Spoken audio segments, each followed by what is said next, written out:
Estás escuchando una enseñanza más desde la comunidad internacional Visión Israel. Te invitamos a que participes con nosotros. Estamos localizados en la carrera 42H, número 93146, en la ciudad de Barranquilla, Colombia. O comunícate con nosotros a los teléfonos 318-9629 o al celular 300-894-4528. También nos puedes escribir a nuestro correo electrónico info@misionisrael.com.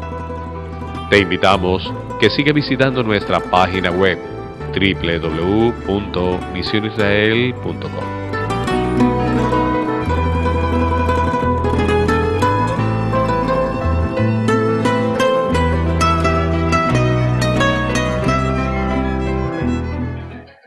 Shalom.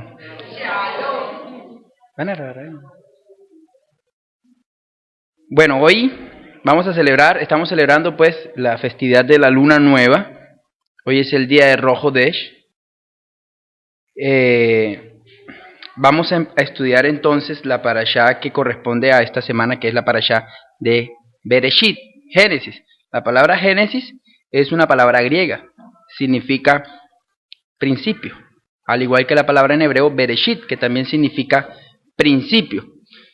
Cuando usted ve la escritura en el libro de Génesis 1:1, ahí empieza a relatar todos los principios. Ahí usted va a ver que está el principio de los cielos, el principio de la tierra, el principio de las aguas, el principio de los aires, el principio de las luces, el principio de los astros, de los animales terrestres, de los animales acuáticos. Ve el principio de los hombres, el nacimiento de los hombres, ve el principio del Shabbat como orden allí también, o bueno, como orden no, todavía no estaba como una orden, estaba como uno de los únicos días bendecidos de los 7. Usted ve que todos los días a ellos se refieren como bueno en gran manera, a excepción del segundo día. El segundo día no lo muestra como bueno porque ese día hubo una separación. Pero usted ve que el primero, el tercero, el cuarto, el quinto y el sexto día se les considera buenos. Pero al séptimo día ya se le considera como un día bendito o un día bendecido. Yo le recomiendo de que en este estudio que vamos a hacer del libro de Bereshit, la parashá de esta primera parashá que estamos estudiando es desde el capítulo 1:1 hasta el verso 6, hasta el capítulo 6, que es cuando vemos la parte de la maldad de los hombres. Tal vez no vamos a tocar todas estas partes, pero lo que podamos allí tocar sería interesante que lo podamos estudiar también en nuestras casas, por lo cual les recomendaría de que pudieran tomar apuntes, posiblemente para la próxima semana puedan haber preguntas. Les comentaba entonces que esta parashá o este primer libro, el libro del Génesis, el libro del principio, nos va a mostrar el principio de todo. Algo interesante, luego de ver la creación del hombre y luego de ver lo majestuoso de la creación divina del lugar donde Él colocó al Eterno al hombre, vemos que entra allí un tercer personaje que no estaba en lista. De hecho, la Escritura no habla ni siquiera de la creación de Él, que lo llama allí la serpiente. ¿En qué momento apareció esta serpiente? La Escritura habla poco de Él aparentemente allí en el libro de Génesis. Entonces, aunque aquí hay un principio, parece que había un principio antes de este principio, ya que al entrar este tercer personaje, de la cual la Escritura habla de que hablaba y era astuta, más que todos los animales creados, tanto así que se cree que este ser volaba. ¿Cómo se interpreta? Fácil, la Escritura dice, porque de ahora en adelante te arrastrarás. Y usted va a ver en la Escritura de que también se habla de las serpientes voladoras o las serpientes con alas. O sea, eso no es novedad para la Escritura. Entonces, todas estas partes como que no aparecen en este Génesis. Es decir, que hay un principio detrás del principio. Aquí se nos dice regularmente que cómo entró el pecado entró por medio de un hombre, dice la Escritura, que en este caso es Adán. Sin embargo, vemos que ya había pecado antes de Adán. Porque el mismo serpiente que vemos aquí ya está trabajando con cosas contrarias a la verdad, tal como la mentira. Con que se te dijo que el día que de él comas morirás, pues yo te digo que no morirás. Ahí hay un contraste entre alguien que dice una verdad y alguien que va a decir una mentira. O sea que ya vemos que hay un contraste a la verdad, ya vemos que hay un pecado. Uno de los pecados es no mentirás. O sea que ya vemos allí a la serpiente decir con que se te dijo que comas y no morirás, no morirás. Ya hay una mentira. Uno de los dos está diciendo la verdad y el otro está diciendo lo contrario. O sea que ya ahí vemos que hay pecado. Entonces, antes de que el hombre pecara, ya había pecado. Para poder solucionar un problema, es necesario ir a la raíz del problema. En este caso, el problema no fue directamente Adán. Vemos que fue influenciado por factores externos, tales como la serpiente. Ahora, yo les voy a decir algo. Esta es la única vez, y ya no se verá más, en que el hombre es influenciado por un tercer ser, en este caso la serpiente. ¿Por qué lo digo? Porque ya hay un momento en que sus palabras, al momento de el hombre ingerir de este fruto que era prohibido, ya la esencia de esta serpiente se introduce dentro del hombre. Así que ya no hay tercera persona, ya no hay tercer ser, ya la persona peca por sí misma, ya no hay algo que lo influya. Dice la Escritura que no se diga que a causa del Eterno o a causa de Satanás es que somos influenciados a pecar, sino que cada uno es seducido en su propia concupiscencia. Es decir que lo que me atrae al pecado no es el pecado el externo, sino es algo que tengo internamente lo que me atrae hacia él, hacia el pecado. Entonces yo peco, ¿por qué? Porque tengo una influencia en mí mismo o tengo una concupiscencia que me lleva al pecado. Entonces ya no podemos decir de que el Satán es el que me está atrayendo al pecado. Ya él cumplió su función en esta parte que vamos a estudiar, que es el Génesis. De aquí en adelante, ya lo que queda es por parte nuestro. Sin embargo, hay una solución para eso. Tal vez me voy a adelantar un poco. Cuando la serpiente hace de que el hombre tome del fruto, hay cierta unión entre el hombre y la serpiente. Por eso usted ve allí en Génesis 3, vamos a mirarlo un momento. Génesis capítulo 3. Verso 15. Para mí este capítulo 3 y este verso 15 es la esencia de toda la Escritura. Porque aquí es donde se forma el conflicto entre la serpiente y la raza humana. Es decir, que todo lo que usted vaya a ver que va a venir en la Escritura, los mandamientos y demás, y el nacimiento del Hijo del Eterno, y todo lo que usted quiera, todo es basado en el capítulo 3, verso 15 de Génesis. Dice la Escritura, capítulo 3, verso 15, y pondré enemistad entre ti y la mujer. ¿Quién colocó esta enemistad? Fíjense que aquí hay lo ideal es amistad, lo ideal de la Escritura es que seamos amigables, que seamos amigos. Ginema todo bumana y miren cuán bueno y cuán agradable es cuando compartimos juntos en armonía. Pero aquí el Eterno siembra desarmonía o siembra enemistad. Es Él el que la siembra. ¿Por qué? Porque esto me da a entender de que había ya una unión o una vinculación entre la mujer y la serpiente. Ya había un acercamiento, ya había una cercanía, ya había un entendimiento. Entonces yo les había dicho de que ya no habían factores externos que nos atraían al pecado, sino que ya era algo introducido dentro de nosotros, lo que nos atraía al pecado, nuestra propia concupiscencia, pero también el Eterno sembró o inyectó algo que es la enemistad contra la serpiente. O sea que hay dos inyecciones, por lado y lado. Por eso cuando la persona está propensa a pecar, es porque allí está haciendo mayor fuerza esa unión que hay entre la serpiente y el hombre. Pero cuando el hombre tiene arrepentimiento y hace shuvá, es decir, que retorna al principio de la palabra, está haciendo efecto ahora lo que el Eterno sembró en el hombre. Entonces allí hay dos condiciones internas en cada uno de nosotros. Porque, como dice la Escritura, el Eterno sembró en nosotros el querer como el hacer. Entonces ya sabe usted, mi hermano, que cuando en usted hay un incentivo a hacer el mal, es aquella inyección o es aquel mal que plantó el Satán. Pero cuando en usted está también el hacer el bien, sepa que también allí está haciendo efecto aquello que sembró el Eterno. Por lo cual ya está en manos de nosotros hacia qué lado decidir, pero lo bonito es saber que al Eterno inyectar en nosotros y hace esencia y hace efecto, eso significa que el Eterno nos tiene muy dentro de sus planes. Bueno, entonces decíamos que estaba el principio de todo, pero no nos está mostrando el principio de este personaje que aparece aquí.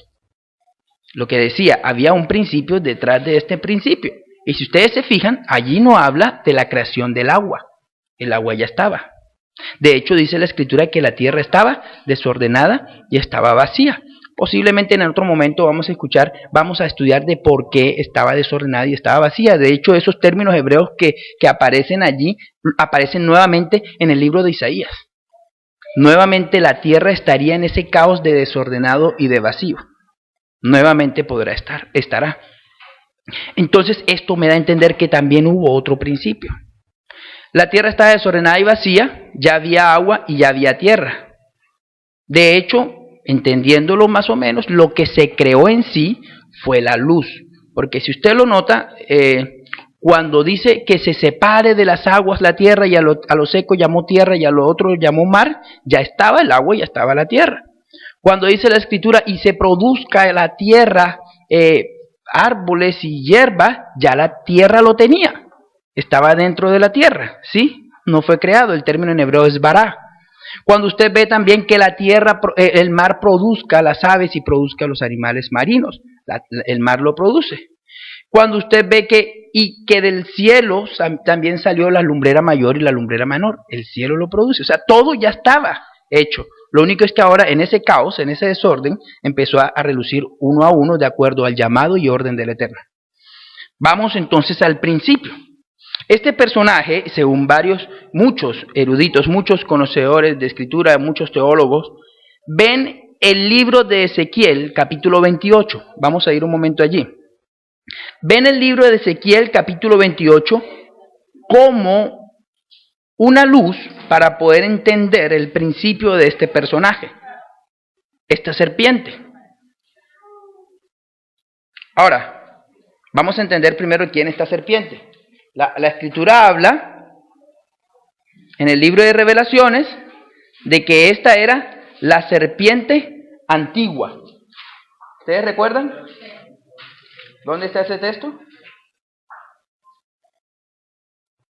Libro de Apocalipsis o Revelaciones, capítulo 12, verso 9.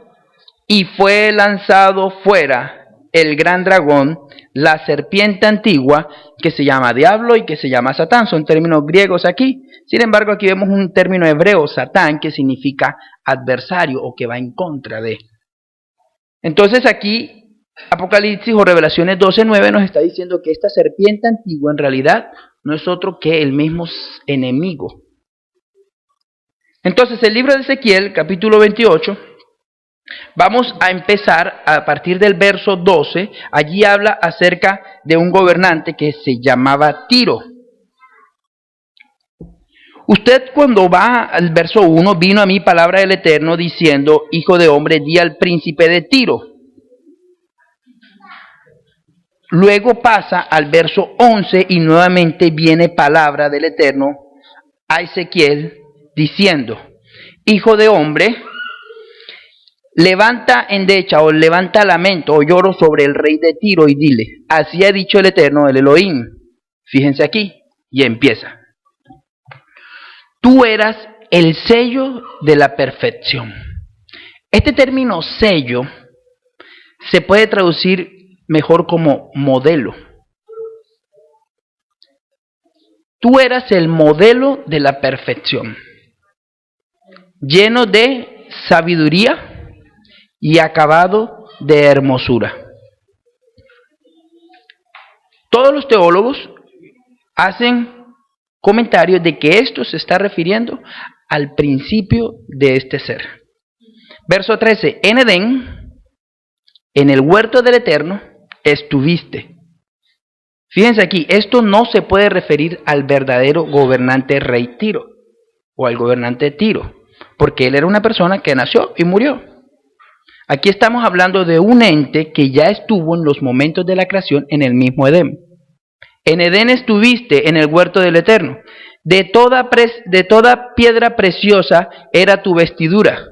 Y dice algunos, de cornérina, topacio, jaspe, crisólito, berilo, ónice, zafiro, carbunclo, esmeralda y oro.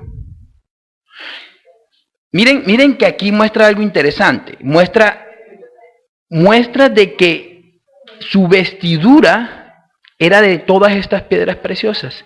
Si ustedes quieren, las pueden comparar un momento con el libro de Éxodo. Libro de Éxodo, capítulo 28.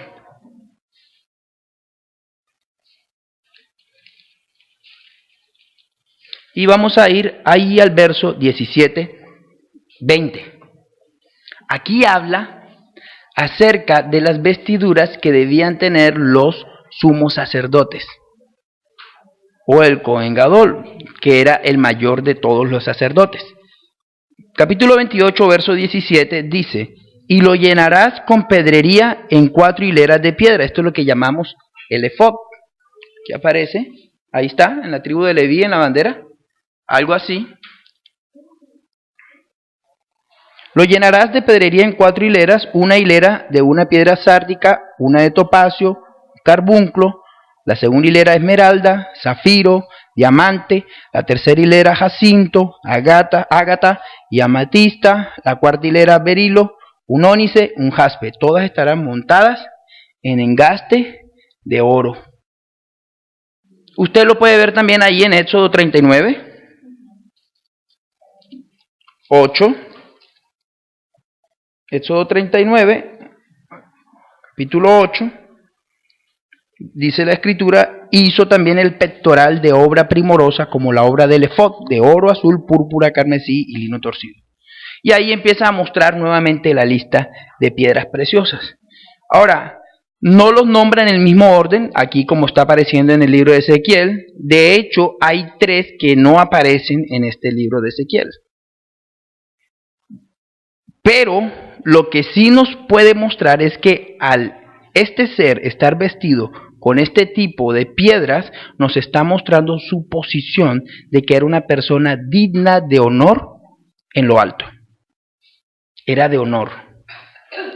Ok, sigamos entonces. En Edén, en el huerto del Eterno, estuviste, de toda piedra preciosa era tu vestidura, de cornerina, de topacio, jaspe, crisólito, berilo, ónice, zafiro, carbunclo, esmeralda, oro. Los primores de tus tamboriles y flautas estuvieron para ti preparados en el día de tu creación. Es decir, que hubo fiesta el día que este ser estuvo creado. Interesante, fue creado. Vamos a ver ahora cómo y quién lo crea. Pero lo interesante de este ser es que fue que el día de su creación hubo alegría en el cielo. Es decir, era el modelo de la perfección. Era el sello de la perfección. La obra celestial mostró sus atributos mayores en la creación de este personaje. Los primores de tus tamboriles y flautas estuvieron preparados para ti en el día de tu creación. Verso 14. Tú, querubín grande, protector. Ok, esta palabra grande viene de la palabra hebrea minshak. Esta misma palabra viene de la palabra mashak, que significa ungido. Es decir, tú, querubín ungido. Protector. Recuerde usted, aquí ya no estamos dando una posición de honor a este ser. Era querubín. Usted recuerda que en el Arca de la Alianza, o en el Aron HaKodesh, en el lugar donde estaba reservada y guardada una muestra del maná, una vara, que era la vara de Aarón, y también estaba allí las 2 piedras que hizo Moisés y fue escrita con el dedo divino. Encima de eso estaba la tapa que cubría, pero esa tapa tenía 2 querubines que protegían o que cubrían. Entonces ya vemos que este ser también tiene más o menos estos atributos: querubín protector o querubín cubridor. Tú, querubín ungido, protector. Y fíjense aquí, yo te puse en el santo monte del Eterno. ¿Dónde estuvo? En el santo monte del Eterno. Allí estuviste en medio de las piedras de fuego. Vamos a ir un momento al libro de Revelaciones 4:3.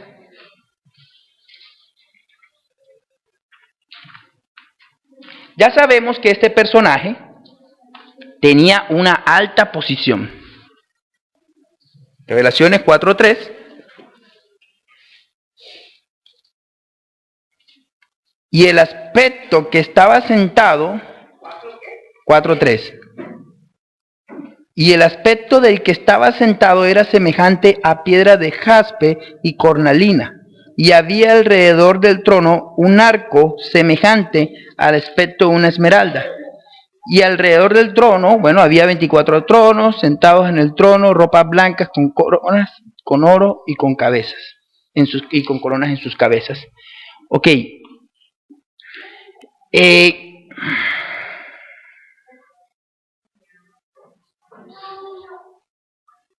Con frecuencia se presenta al Eterno como si estuviera rodeado de fuego y de brillo, según lo vimos aquí en Revelaciones 4:3.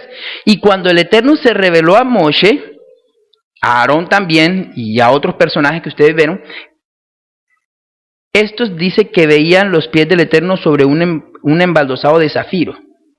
Ustedes lo ven, por ejemplo, en Éxodo 24:10. Vamos a ir un momento allí.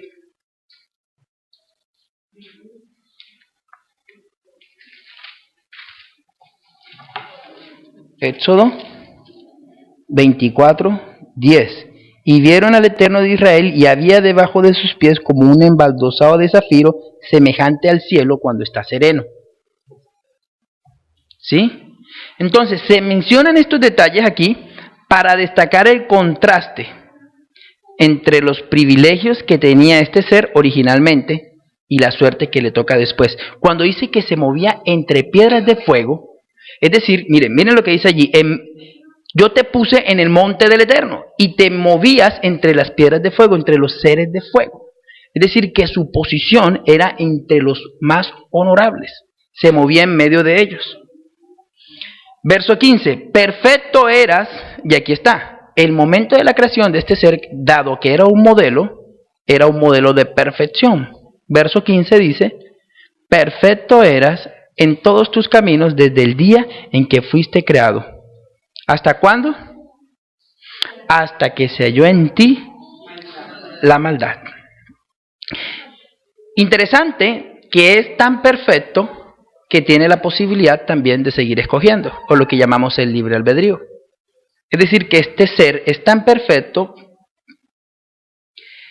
que cuando ustedes recuerdan la escritura que habla de que estaba el árbol del conocimiento del bien y del mal, nosotros podríamos tener acceso a ese árbol del conocimiento del bien y del mal. Ahorita vamos a seguir viendo.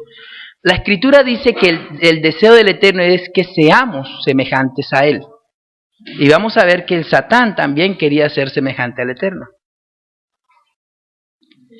Vamos a ver que la idea de nosotros es ser semejante al Eterno. Y el Eterno maneja perfectamente el conocimiento del bien y del mal. Pero el hombre en estos momentos no se encuentra en la capacidad de poder conocer el bien y el mal. Vamos a ir, yo voy a llegar allí. Ok. Este pasaje nos está mostrando que aún es parte de la creación divina el Satán. Perfecto eras desde el momento en que fuiste creado.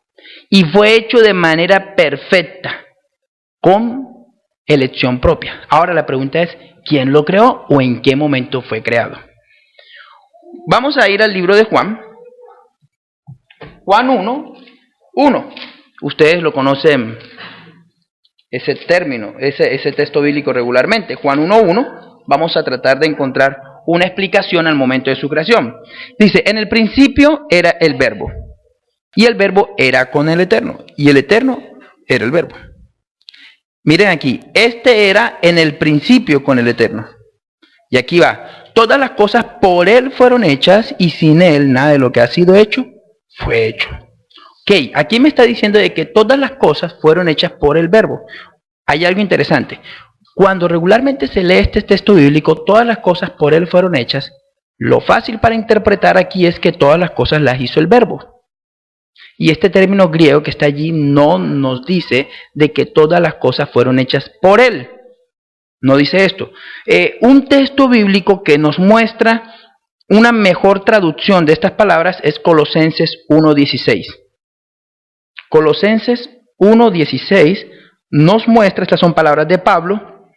Pablo, recordemos, salió de una casa que era la casa de Gamaliel, la casa de estudio de Gamaliel, era un conocedor de Torá, un conocedor de escritura grande.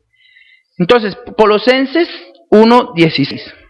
De hecho, cuentan que estas palabras que aparecen aquí en realidad son un himno, eran como un canto que entonaban en las comunidades iniciales.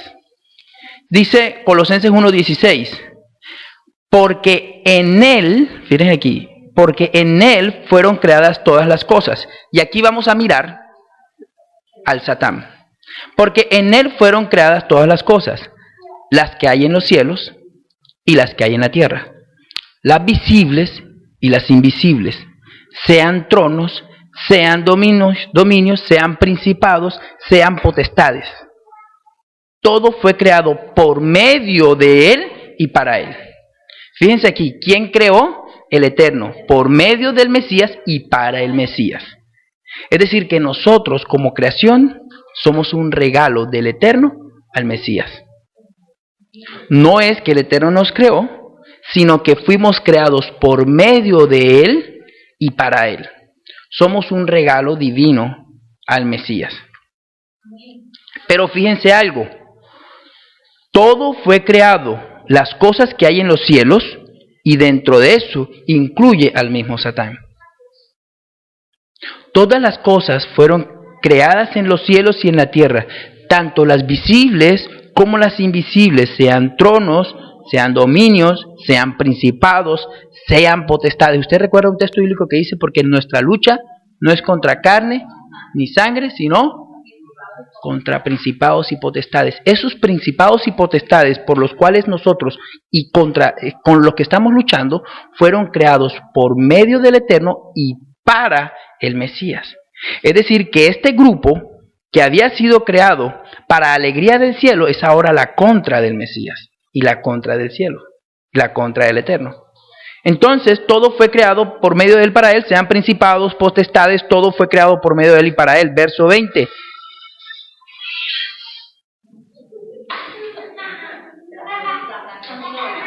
Verso 20.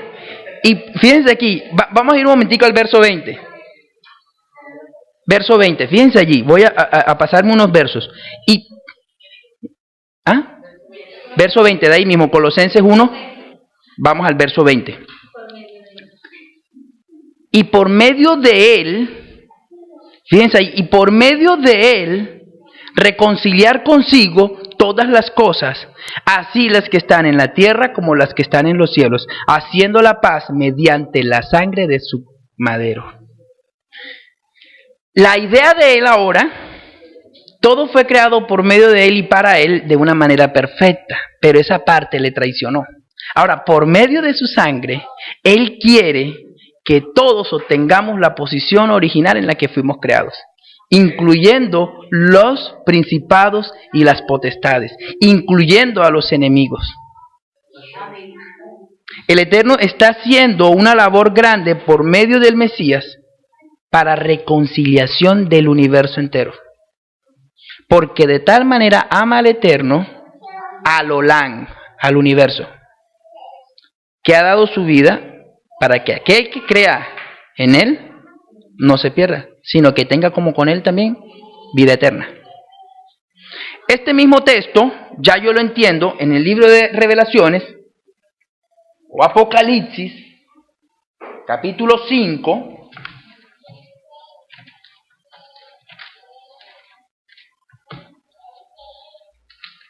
ya yo veo ahora, porque yo he escuchado esas palabras, se debe alabar al Eterno junto con el Mesías, se debe alabar al Mesías, se debe adorar al Mesías, se debe postrar delante del Mesías, o es solamente delante del Eterno. yo veo aquí, capítulo 5 del libro de Revelaciones, voy a leer un poquito antecito ahí del capítulo 5, el texto en sí es 5:9, pero permítame leer un poco antes. Vamos a leer desde el 1 para poder entender el contexto. Y vi en la mano derecha del que estaba sentado en el trono un libro escrito por dentro y por fuera, sellado con 7 sellos. Y vi un ángel fuerte que pregonaba a gran voz. Fíjense aquí hay un ángel fuerte pregonando: ¿quién es digno de abrir el libro y desatar sus sellos? Y ninguno, fíjense aquí, ninguno en el cielo era digno, ni en la tierra, ni debajo de la tierra. Dato importante, más adelante vamos a mirar acerca de los seres que habitan debajo de la tierra. Pero ninguno era digno, ni en el cielo, ni en la tierra, ni debajo de la tierra, para abrir el libro, ni siquiera mirarlo. Ni siquiera eran dignos de mirarlo, mucho menos de poder abrirlo. Y yo lloraba mucho, dice Juan. Yo estaba triste, porque no se había hallado a ninguno digno de abrir el libro, de leerlo, ni de mirarlo. Y uno de los ancianos me dijo: no llores. He aquí, fíjense aquí la respuesta, he aquí el león de la tribu de Judá, la raíz de David, ha vencido para abrir el libro y desatar sus sellos. ¿Quién es el digno? Dice aquí, el león de la tribu de Judá, que es de la raíz de David. Dato importante, él era el digno, el león. Y miré y vi que en medio del trono, y aquí está, en medio del trono, y de los 4 seres vivientes, recuerda usted, Rabino, que estaba hablando ahorita de los 4 seres, los 4 seres dice que tiene, ese aparece en el libro de Ezequiel también, habla de la Merkebah, que es esa nave o ese grupo de rodamientos que hay allí, dice que Ezequiel lo ve, que tenían 4 formas, pero dice que cuando se movían unánime juntos, es decir, que no eran ni siquiera pensantes. Oiga, ¿nos vamos para la derecha? ¿A la derecha sí? ¿A la derecha? No, ni siquiera se ponían de acuerdo, sino que eran una esencia en sí, juntamente, derecha, izquierda, atrás, arriba, abajo. Padre, haz que ellos sean uno conmigo, así como yo soy uno contigo. Eran 4 en 1. Estos seres, dice que era el que va, los 4 seres que aparecen, dice uno que tenía rostro de persona, otro que tenía rostro de león, águila y un buey, un toro.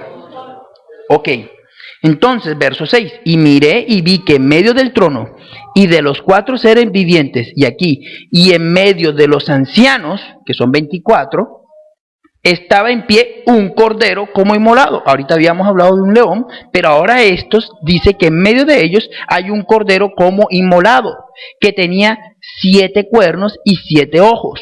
¿Qué son estos? La misma escritura nos dice que son los 7 espíritus del Eterno enviados por toda la tierra. Por eso usted ve que la menorá tiene 7 brazos y que aparecía y que estaba dentro del lugar santo o el lugar HaKodesh, que estaba en el templo. Y vino este corderito, ya no es león, y vino y tomó el libro de la mano derecha del que estaba sentado en el trono. Es decir, este es el Eterno. Tomó el libro de las manos del Eterno. Y cuando hubo tomado el libro, fíjense aquí, los 4 seres vivientes y los 24 ancianos se postraron delante del Cordero. Los 4 seres y los 24 ancianos se postran delante del Cordero. Y fíjense que todos ellos tenían arpas, copas de oro llenas de incienso, que son las oraciones de los justos, de los santos. Y cantaban un cántico nuevo. Aquí está el cántico que le decían al Cordero, diciendo: digno eres de tomar el libro y de abrir sus sellos, porque tú fuiste inmolado, y con tu sangre nos has redimido. ¿A quién? A los seres y a los 24 ancianos. Con tu sangre nos has redimido para el Eterno, de todo linaje, de lengua y de pueblo y nación, y nos has hecho para nuestro Elohim reyes y sacerdotes, y reinaremos sobre la tierra. Ok, ya lo habíamos visto, esta palabra que nos has redimido, dijo Job: yo sé que mi Redentor vive. Y habíamos estudiado que la palabra redentor traduce, anoten allí, la palabra redentor traduce como pariente cercano.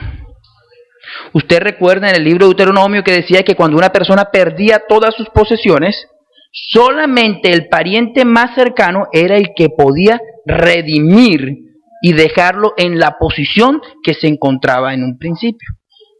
Vea el caso de Ruth.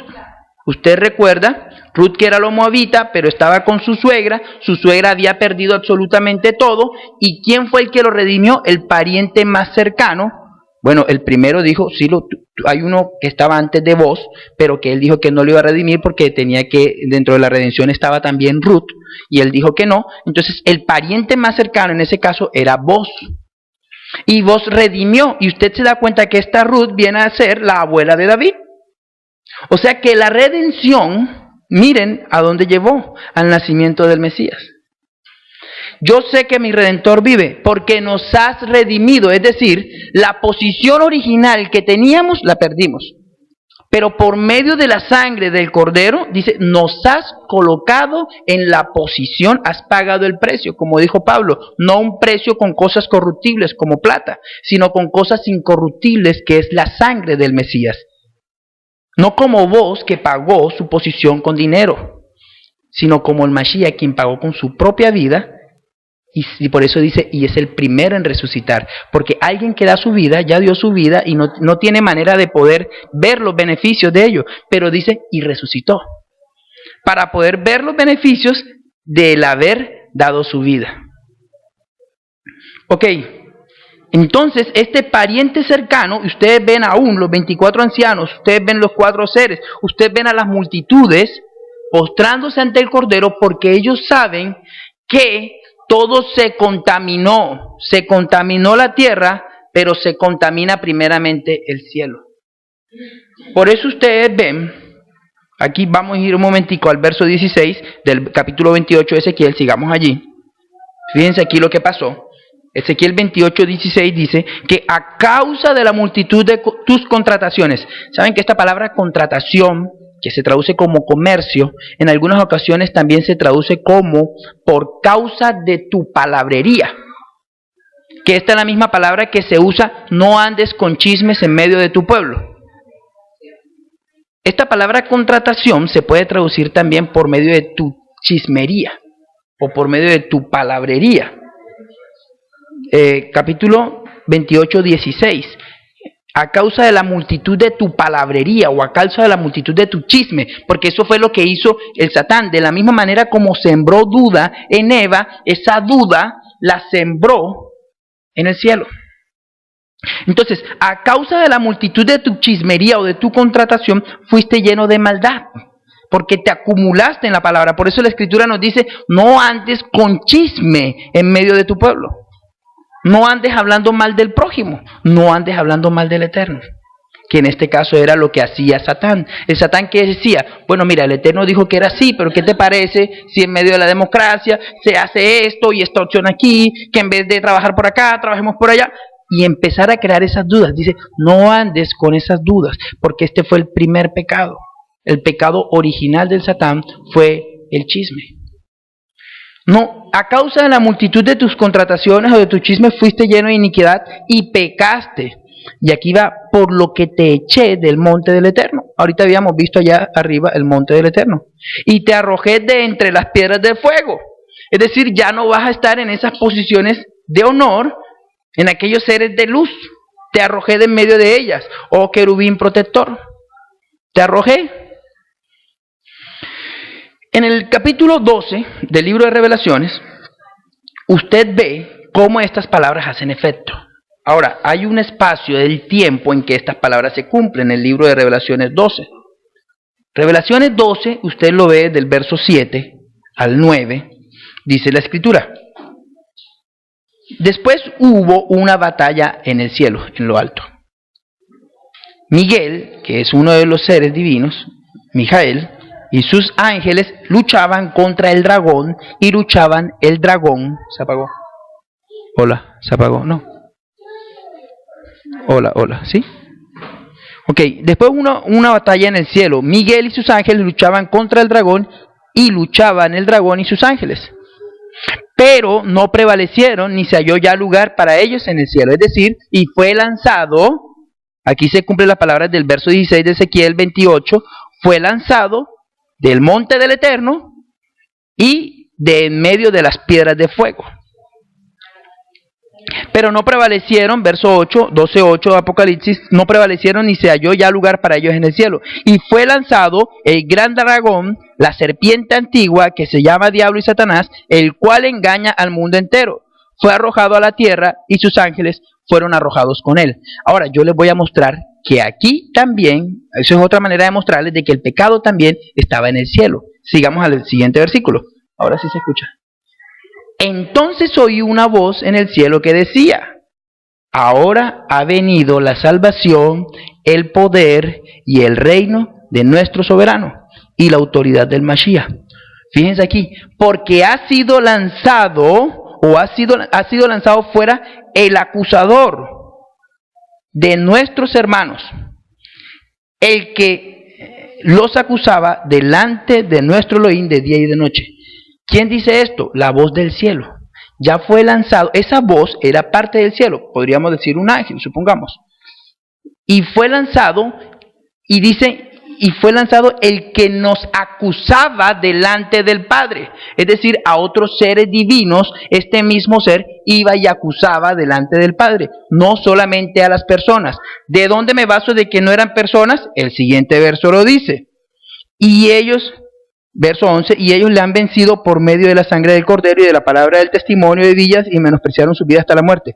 Por lo cual, alégrense el cielo por los que moran en ellos. Pero ay de los moradores de la tierra y del mar. Porque el diablo ha descendido a ustedes con gran ira, sabiendo que le queda poco tiempo. Entonces ustedes ven que aquí el mismo Satán acusaba también a los habitantes del cielo. Hasta este momento de Revelaciones 12, hasta ese momento se le permitía a Satán entrar al cielo. Pero ya hay un momento de la historia en el que Satán es arrojado del cielo, es decir, ya no se le permite, pero ya Satán estaba en la tierra. Ya el Satán estaba en la tierra, lo único es que de ahora en adelante ya no se le permite la entrada al cielo. Usted lo ve en el libro de Job capítulo 1, verso 6. Usted ve que allí está lo que se llama el concilio. Ahorita vamos a ver acerca de ese concilio o de la asamblea que se hace en lo alto, en los cielos. De la cual, Job capítulo 1, verso 6, usted ve que dentro de los representantes que aparecen allí está el Satán. Es decir, que a partir de Apocalipsis 12, de Revelaciones 12, ya Satán no hace parte de ese concilio celestial, porque ya ha sido arrojado. Ahorita lo vamos a ver si llegamos allí. Verso 17.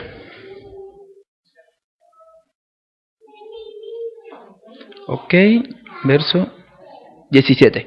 Se enalteció tu corazón a causa de tu hermosura. Corrompiste tu sabiduría a causa de tu esplendor. Fíjense, el modelo de perfección fue tan perfecto que se llenó de orgullo. Y yo te arrojaré por tierra. Delante de los reyes te pondré para que miren en ti. Verso 18.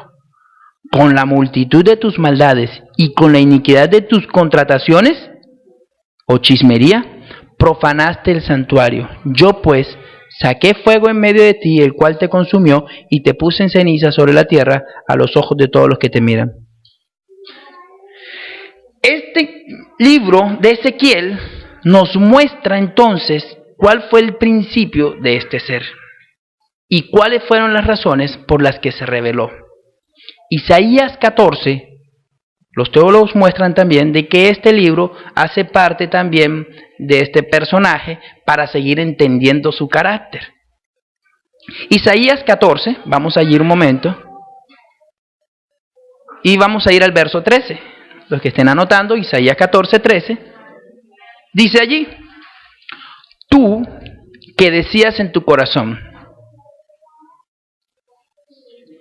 subiré al cielo en lo alto, junto a las estrellas del Eterno. Estas palabras son para el gobernante Nabucodonosor, sin embargo aquí notamos de que estas palabras no pueden ser reales para él. Él nació, vivió, murió. Pero aquí vemos que hay un personaje diferente que también quiere una posición diferente, una posición celestial. Isaías 14:13 dice, tú que decías en tu corazón, subiré al cielo, en lo alto, junto a las estrellas del Eterno. En el libro de Job, capítulo 38, vamos a mirar quiénes son junto a las estrellas del Eterno.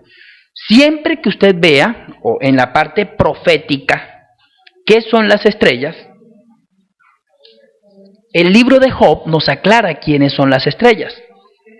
Job capítulo 38, usted ve que es cuando hay un momento en que ya intercede el Eterno y empieza a hablar y a mostrar su punto de vista delante de Job. Y empieza a decirle, ¿dónde estabas tú cuando se creó la tierra, cuando se fundó el mar, cuando se le colocó límite? Pero usted cuando va al capítulo 38:7, allí dice, o verso 6, ¿sobre qué están fundadas sus bases? ¿O quién puso su piedra angular?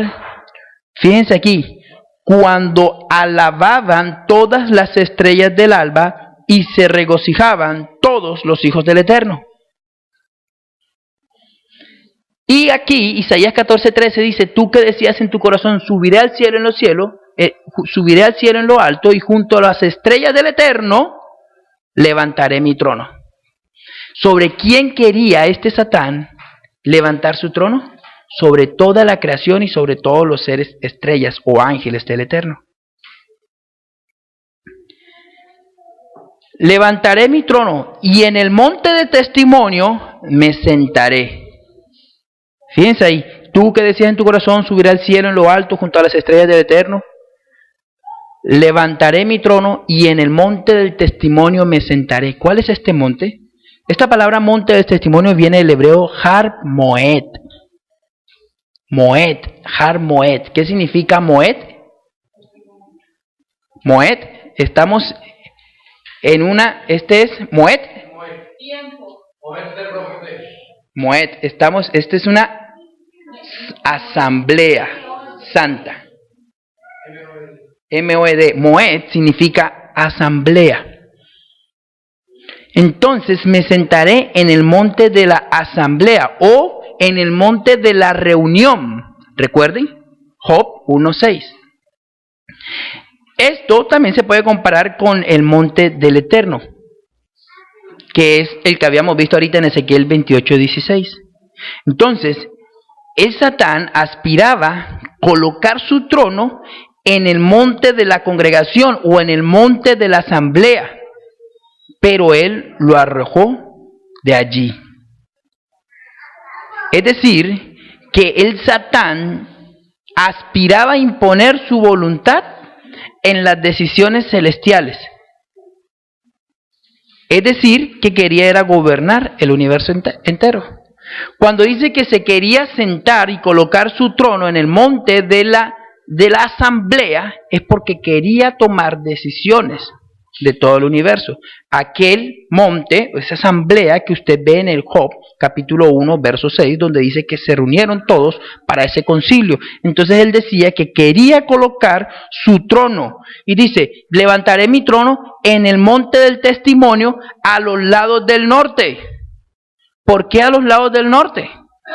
Eso lo vemos en Salmos 48:2.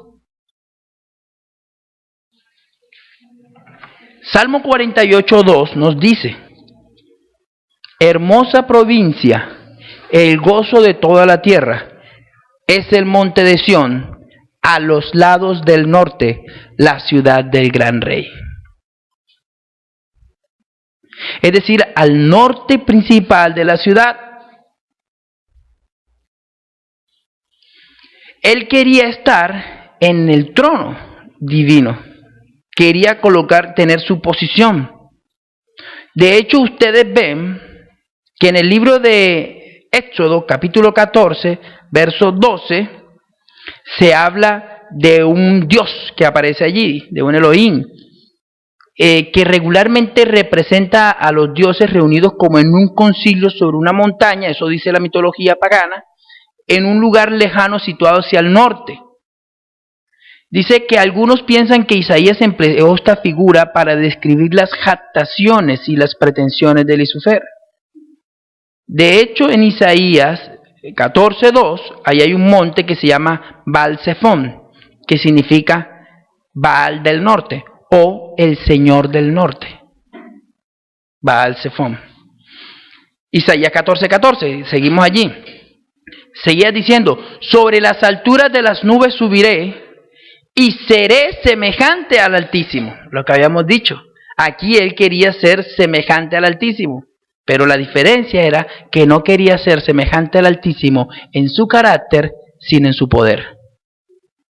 Y el deseo del Eterno es que seamos semejantes a Él en su carácter. Aquel que quiera ser grande, que sea pequeño. De esta manera notamos entonces que el origen del pecado no es aquí en la tierra. De hecho, los acontecimientos que suceden aquí en la tierra no son otra cosa que repercusiones de decisiones que se toman en el cielo.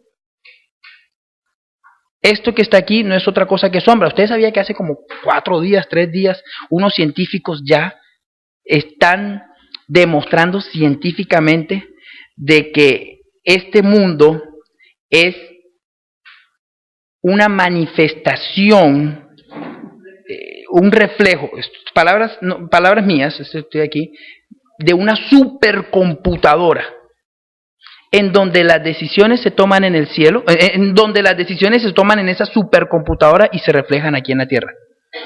Los científicos están demostrando de que esto que está aquí en realidad es un mundo paralelo, donde los sucesos que pasan aquí son obras de una supercomputadora, dicen los científicos. Ellos lo están demostrando.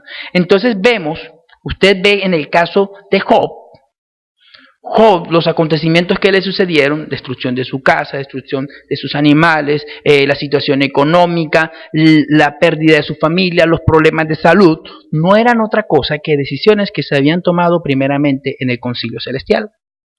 Es decir, que los acontecimientos que suceden de manera particular en la tierra y de manera conjunta o de manera global, en realidad son decisiones que se toman primeramente en este concilio o en este monte de la asamblea. Por eso, nuestra lucha no es contra sangre ni contra carne, sino nuestra lucha es contra aquellos seres. Vamos a dejar hasta aquí, hay más todavía, ya el tiempo no nos alcanza para mucho, pero vamos entonces a entrar ya, en el momento ya sabiendo de dónde sale esta serpiente, ahora sí vamos a ver cómo entra en el papel con Eva y cómo entra con Adán, que es el árbol del conocimiento, y vamos a seguir mirando allí. Por el momento, ya sabemos de dónde nace este pecado, no es por medio de nosotros, no es por medio del hombre, que fue inculcado al hombre, que fue traído. Nosotros fuimos perfectos en gran manera, pero también es sabido de que astuto fue el Satán en manipular a Eva. El pecado entró por medio de un hombre y por medio de un hombre también hay luz, por medio de un hombre también hay salvación. Padre bendito, Rey del universo, te damos gracias porque nos has permitido entender el principio del mal, por lo cual, Padre, entendiendo este principio también podemos encontrar la solución. Yo sé que mi Redentor vive, Padre. Yo sé que mi pariente cercano vive y yo sé que he sido partícipe de esta maldad, por lo cual, Padre, me presento y nos presentamos delante de ti, primeramente para pedirte perdón por nuestros errores y rogarte por medio de aquel que es digno de abrir el libro, que es digno aquel león de la tribu de Judá, aquel cordero inmolado, Padre, y nos presentamos ante ti en su nombre para pedirte perdón, para que permitas de que aquella posición hermosa en la que nos creaste en un principio, en el Edén, pueda, Padre, volver nuevamente.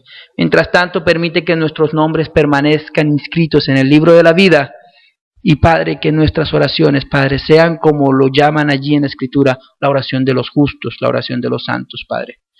Estamos acercándonos ante ti en este día de Rosh Hodesh, en este día de luna nueva, Padre, y tu bendición para este nuevo principio de mes, Padre, que con tu bendición podamos contar para que todas nuestras obras, para que todas nuestras decisiones y para que todos los acontecimientos que sucedan en este mes sean para bien, para vida y para paz, porque todas las cosas dan para bien a los que le aman, Padre.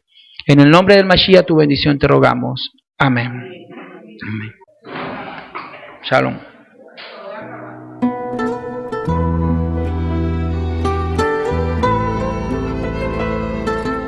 Has escuchado una enseñanza más desde la comunidad internacional Visión Israel.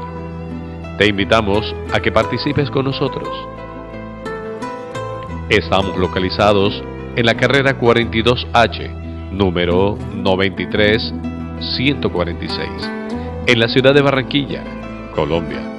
O comunícate con nosotros a los teléfonos 318-9629 o al celular 300-894-4528. También nos puedes escribir a nuestro correo electrónico info@misionisrael.com. Te invitamos que sigas visitando nuestra página web www.misionisrael.com.